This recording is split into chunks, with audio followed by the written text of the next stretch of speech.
Бөлшек дегеніміз не? Бөлшектер деген тақырыпты түсіну үшін біз мына суреттерге назар аударайық, иә. Шеңберге қарайықшы. Шеңбер бізде неше бөлікке бөлініп тұр? 1, 2, 3, 4.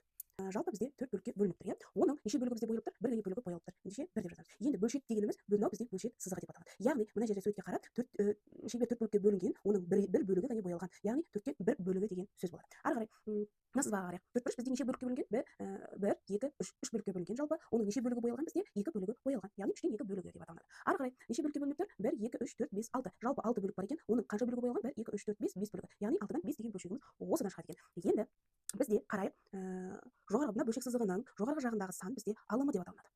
Ал төменгі жағындағы сан, астындағы мына бөлшек сызығының астындағы сан бізде бөлімі деп аталынады. Алымы және бөлімі. Енді келесі бізде дұрыс бөлшек деп аталынады. Дұрыс бөлшек дегеніміз мына жерде қарайық, иә. Бізде жалпы 3 бөлікке бөлініп тұр. 3-тен неше бөлік? 2 бөлік. Дұрыс бөлшек дегеніміз алымы бөлімінен кішкентай болады. Мысалға 5-тен 2, 3-тен 1, 13-тен 6, 106-дан 105 деген сияқты сандар. Қарайықшы. 5-тен 2. 2 кішкентай болып тұр ма? Алымы кішкентай болып тұр. 3-тен 1. Алымы кішкентай болып тұр ма? Кішкентай болып тұр. 13-тен 6 алымы кішкентай болып тұр, иә. Жақсы. Ары қарай бұл бізде дұрыс бөлшек деп аталынады. Ал бұрыс бөлшек дегеніміз не? Бұрыс бөлшек дегеніміз енді мына жерде қарайықшы. Жалпы бізде шеңбер неше бөлікке бөлінген? 4 бөлікке бөлінген. Бірақ бізде нешеуі боялып кеткен? 5-еуі артық боялып кеткен, иә. Енді қарайық балалар. Бізде алымы бөлімнен не болып тұр? Үлкен болып тұр. Ендеше бұл бізде бұрыс бөлшек деп аталынады екен. Мысалға тағы да келтірейін.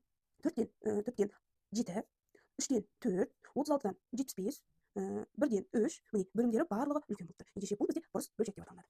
Дұрыс бөлшек пен бұрыс бөлшекті айырдық, иә. Жақсы. Ары қарай келесі бізде аралас сан.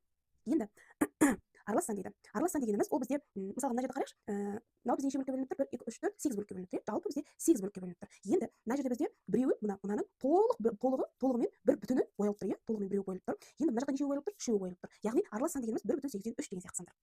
Яғни бір бүтіні бізде толығымен боялып тұр деген сөз.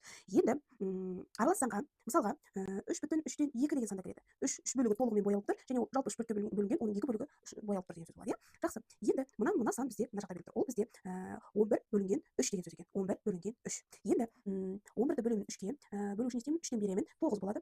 11-ден 9-ды азайтамын, 2 қалдық қалады. Сонда бізде бөліп отырған санымыз бөліміне келіп түседі, және жауабымыз 3 бүтіні алдына түседі бөлшек сызығының, және қалдығымыз бізде алымына келеді екен. Енді бұл санды біз керісінше бөлшекке, дұрыс бөлшекке, мынандай дұрыс бөлшекке қалай айландырамыз? Оған айландыру үшін біз не істейміз? Оған айландыру үшін біз 3-ті мына алдындағы санды бөліміне көбейтіп аламын. 9 болады. 9-ға қосамын 2-ді. Қанша болады бізде? 3 көбейтілген 3, және қосамын, мынаған қосамын 2-ні, және бөлімдегі санды мында барып көшіре саламын. Тең болады. 3-ті 3-ке көбейтемін 9, 9-ға 2-ні қосамын, 11 бөлінген 3 болады деген сөз. Міне, 11 бөлінген 3-іміз шыға келді. Түсінікті ме балалар?